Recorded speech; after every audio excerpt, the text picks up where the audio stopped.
Professora, você domina muito ali a região, e Líbano especialmente também.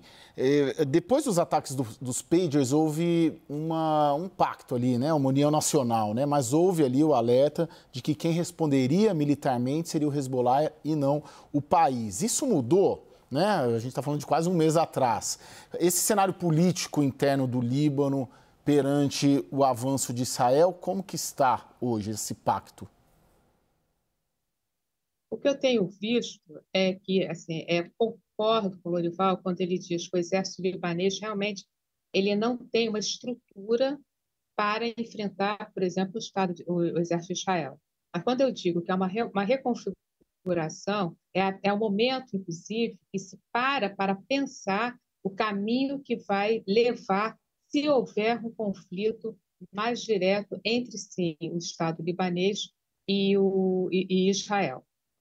O que a gente vê é que quando houve a explosão dos pagers, há 2 semanas, mais ou menos, os líderes políticos, né, isso saiu muito na mídia libanesa, todos os líderes políticos de todos os partidos, independentemente da religião, do grupo sectário que eles seguia, eles clamaram por uma unidade nacional.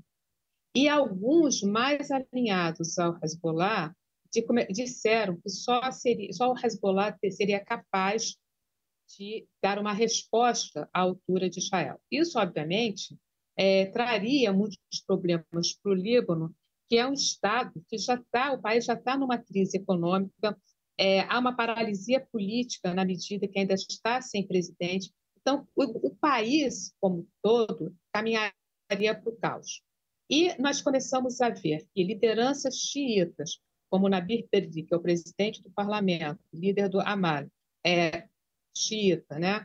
E o Mikati, que é o primeiro-ministro, e algumas lideranças cristãs começaram a ver um caminho que não levasse a um confronto e que, inclusive, começasse a reposicionar, né, a fazer com que o Hezbollah recuasse. Isso você vai ver uma divisão muito grande.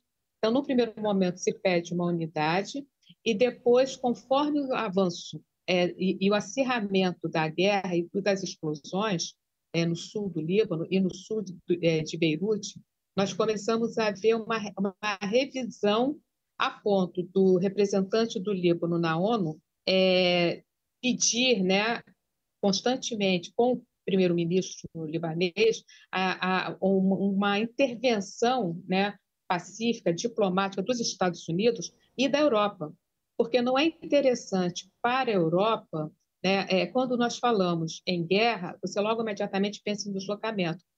Para a União Europeia, esse deslocamento de libaneses que pode começar a ter com um acirramento da guerra, isso pode complicar para a Europa.